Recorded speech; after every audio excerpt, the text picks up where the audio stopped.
Why? Today, when everyone has the same ease of access to the same information and resources, do some succeed and some fail? It's primarily your motivation and creativity that determines the use you will make of the vast resources available to you. When you know how to use your passion for reaching your goals, have the techniques that open your imagination, and have the creative problem-solving skills, you will achieve goals uncommon to the ordinary person. And to build a great exponential success requires many strong pillars or continuous, ongoing creativity and motivation. This program builds on the formula for entrepreneurial success that will support your dream with the resources you need to stay highly motivated and develop your creativity. So you will have the techniques and methods to prepare yourself to stretch for entrepreneurial success and growth. The methods you will learn will also enhance your problem-solving skills, your planning and organizing, and developing the strategies you need in every aspect of your business and personal life. They include thinking more creatively on any subject, how to come up with better ideas, and developing strategies and how to implement them. Joe and Neil, the architects of this program, are both serial entrepreneurs, having started many businesses. This program resulted in struggling in several small businesses and knowing there was a need for better ideas and strategies that sometimes weren't recognized until it was too late. Knowing the need for high level of inspiration and enthusiasm and continued innovation to solve new problems, we have been studying, going to seminars, webinars, and participating in mentoring groups to learn the techniques to expand our cognitive capabilities. After spending over $100,000 gathering this valuable knowledge, techniques, and transformational skills, we knew we had to share the most useful practices with others. So we are including many of the proven methods, old and new, from many of the most successful scientists, trainers, coaches, and authors. They include numerous business sources taken from the best business courses, management training, marketing strategies, and sales techniques. Having an engineering background, I have a particular interest to understand the science behind these powerful practices. So it includes behavior science and neuroscience research, which have been shown that people benefit from understanding how the brain works to get their highest performance. And because most people believe there is more to our consciousness and creative inspiration than we can see, or that science has yet to agree on, as demonstrated by the popularity of movies such as The Secret or the many programs focusing on the law of attraction, we have developed and include some of the most generally accepted spiritual and metaphysical philosophies and principles. Note that this does not include any specific religious doctrines. From these numerous supporting sources, we have selected and integrated many of the technologies, strategies, and methodologies, as well as daily practices that we feel provide the greatest value and can be implemented by anyone. The ideas and techniques presented here are proven and have been demonstrated by thousands of people. Like physical training that builds muscles and coordination, it takes practice to build the mental connections, neural pathways, and behavioral habits that make us great entrepreneurs. There are two primary factors in the success formula ES equals MC squared. They are motivation and creativity. Each of these can be broken down into other elements that go into them, as well as the disciplines that are used to develop them. Without the motivation, it doesn't matter because we won't take the effort to become creative and to take the actions needed. So before we get into the most exciting part of developing your creativity, let's look at some of the basics of motivation, environmental, and physiological necessities. The most successful business people have a desire and passion to change the world. They believe they can and are willing to try and fail. Most people don't innovate because they don't believe they can. They don't want to rock the boat. They don't want to change. They are afraid of failure or punishment or success, criticism or disapproval from family and friends. To develop your burning passion, your first step is to know thyself. Knowing your interests, purpose, passion will guide you to areas of greatest problem solving and innovative capabilities. What motivates you? What gets you excited, want to work all night, gets you into the flow, the zone? There are various books and courses that can help you develop and hold your highest level of motivation that you need. We suggest several of them in our full programs. An important part of being motivated that you can't succeed without is knowing you can. Having the faith, courage, and confidence to try and do something that you have never done before, or maybe that no one has done before. Knowing the ideas are available, you will find or create an important part of being motivated that you can't succeed without is knowing you can. Having the faith, courage, and confidence to try to do something that you have never done before, or maybe that no one has done before. Knowing the ideas are available to you to find or create is important for sustaining a creative attitude. Everyone is an idea generator, a genius in their own way. We all have a unique set of experiences that will support us in leveraging our genius. People are successful at any age, any sex, race, industry, or geographical location. It is independent of formal education or socioeconomic status. The most innovative people have developed several characteristics that greatly benefit creativity and problem solving. One that has already been mentioned is fail fast, fail often, and fail forward.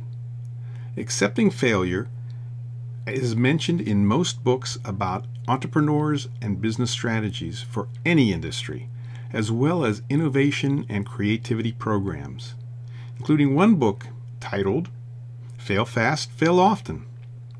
In fact, failing is encouraged when starting a new enterprise or product because early testing and pushing the limits usually results in lowering costs and faster time to market by finding flaws in your products and marketing assumptions before a major launch.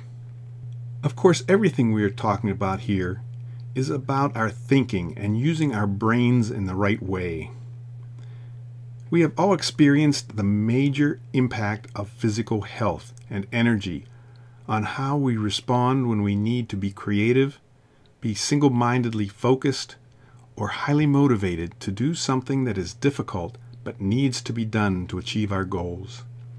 This highlights the environmental and physiological requirements to get our maximum performance. So let's look at those next. What is physically needed to keep our brains working at peak performance? We won't discuss these in detail at this time, but new studies continue to show the value for breathing, hydration, nutrition, sleep, exercise, meditation, and temperance. Everyone is creative to a different degree. Everyone has good ideas sometimes. The great innovators consistently have good ideas. But anyone can learn to increase their creativity through practicing some basic techniques and putting them into action.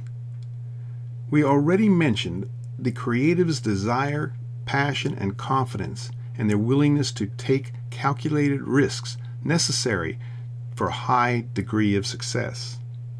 Another attribute is the persistence to sticking with the vision and going after their goals. one of the most important attributes is having an open mind. In addition to being one of the most important characteristics, it may be one of the most difficult challenges to train ourselves. As a child, it comes naturally, but through continuous conditioning, as we grow older, we form habits that are connections in our brains that are like channels for our thinking. And these ruts guide our thinking, making it hard to think in new ways. Innovators are made, not born. So how do we change our thinking to be able to open our creativity? First, we should know that this happens and why. So be aware of your thinking and when you are stuck in a rut. Know you can change your thinking and your brain will rewire its circuitry. This is called synaptic plasticity and is not age dependent. So at any age, our brains will grow new connections. This happens when we make an effort to think differently, which can be aided by using different cognitive tools, which we will discuss. Here are some of the ways the super successful innovators think that you can also learn. Practicing any of them will build new connections and strengthen your creativity. There are techniques for developing each of these, but because of limited time, we'll mention just a few. The most important is at the bottom of the list. It is association or combinatorial play, and the others all support your skills in using it. We think in metaphor, by connecting things we know with new ideas. All new ideas come from combining different known elements to create something new. So curiosity of many subjects, good observation skills, questioning for deeper understanding, networking and experimenting for more knowledge, and recording what you have learned all add to your storehouse of concepts and ideas that can be combined like building blocks to create new ideas. When you run out of ideas, one way to come up with new ways of thinking and different types of ideas is by using these techniques to start thinking in new directions. What can be combined to form new ideas, such as a motor and a toothbrush for an electric toothbrush, or a weak glue and notepaper for a post-it? What can be rearranged to make something better or new, like choreographing a dance with different movements, or an interesting movie by changing the order of events? We will look at more examples in our upcoming programs. As most people realize, there is more to the universe and our consciousness than can be explained through science, and that there is a connection or oneness to all things. We will talk about some of the basic and most useful principles that relate to our topic.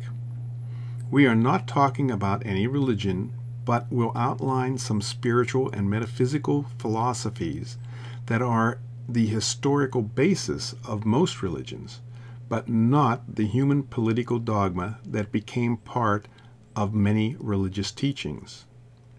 Most spiritual principles can be expressed in other ways, including many as scientific laws, experiments, and theories. You may notice some of the many principles mentioned in different ways and other contexts. For now, let's look at how some of these principles work with the concepts we are talking about or will be connecting with problem-solving information that is coming. The law of attraction is possibly the most basic and simplest method of problem solving, but is not necessarily the easiest, because it requires not just understanding the principles, but developing the deep, unswaying belief that what you want must manifest. Other common practices saying, the best way to receive is to give. And meditation is probably the best known, but far from just a spiritual practice. It has been studied extensively, and there are brain scans and science that show that it increases thinking capability and it actually changes the brain structure. Now let's look at my favorite part of this program, creative problem solving and innovation. Although we have gathered so much valuable information on each of these, we will only be able to have time to cover a little bit of each topic in this video. First, what is a problem? Well, a problem is the difference between where I am and where I want to be, or what I have and what I want to have. So a problem covers just about everything and anything that is a desire or something that we want. Defining the problem is the most important part of problem solving. If we don't get it right, all the other steps could be a waste of time. How a problem is defined determines the possible solutions. For example, if I say, I've got to set up a method of storing, distributing, selling, handling, shipping a new book that I have just self-published.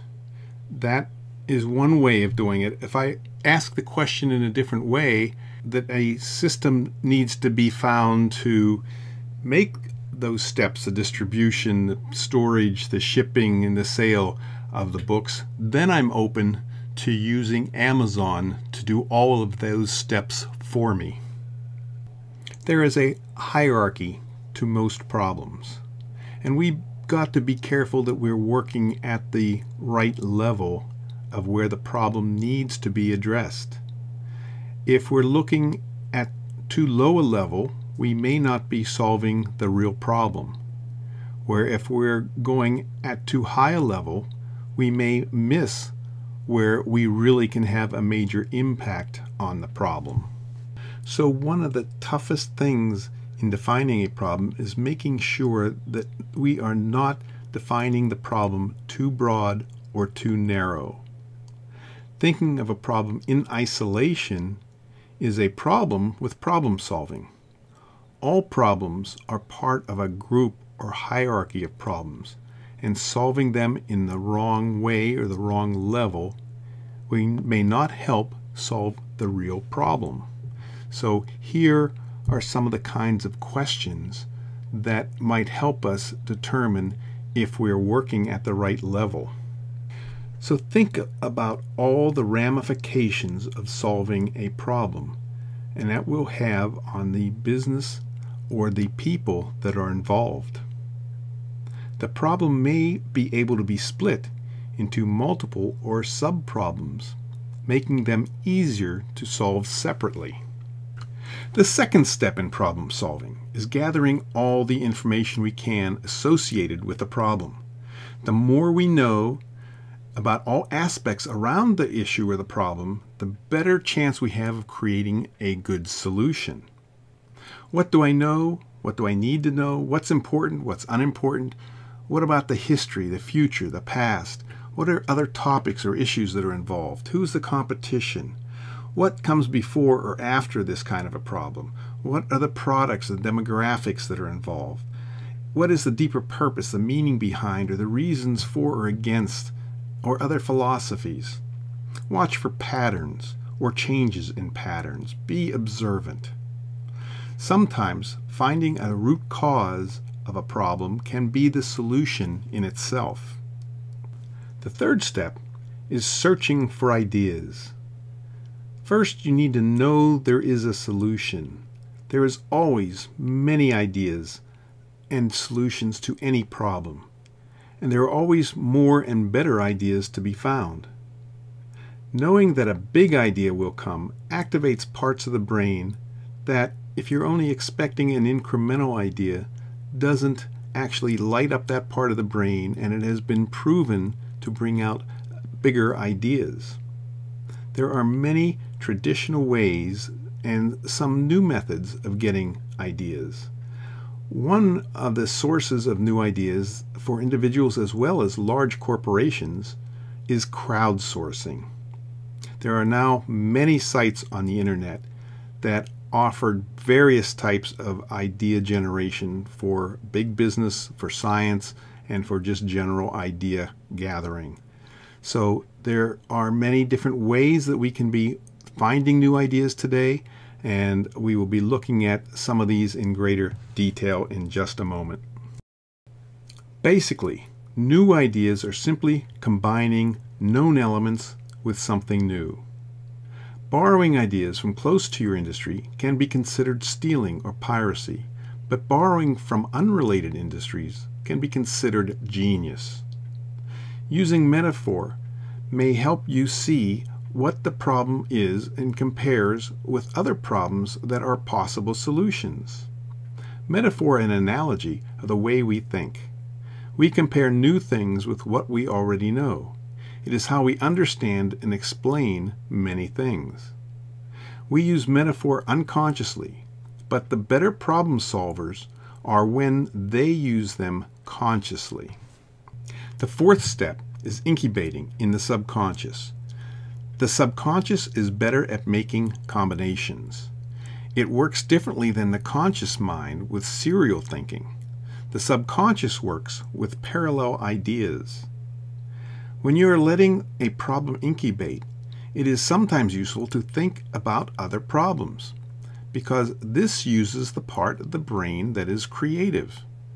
Don't watch TV or idle chat or other activities where the brain is not active. The exception is meditation, or this could include taking a shower or relaxing where the brain is actively thinking. But until ideas or solutions are found, do something every day, even if it is just reviewing where you are. Keep the subconscious on it. The fifth step is critical thinking, which is necessary for innovation. Seeing the challenges and making judgments on what will and won't work are necessary at the right time. All positive thinking can lead to bad ideas and wasted time. Make a list of the positives and negatives of the ideas that you have come up with. Think about where you can find solutions to the negative issues that still need to be resolved. Go to right brain thinking to see if your intuitive mind feels that it is right. If it doesn't feel right, continue to analyze why it may not be a good or the best idea. This has made a big difference in many decisions, both when it has been followed and wasn't followed. For more information on this, see the book Blink by Malcolm Gladwell, who has shown many examples of where a gut feel has made all the difference. Step 6. If you don't feel you have a good solution yet, or you want to find a better one, go back through steps 1 through 5.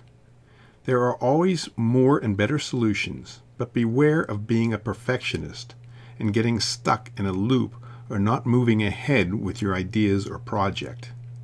It is always a good idea to re-look at a problem, rethink the question, analyze if you are going in the right direction.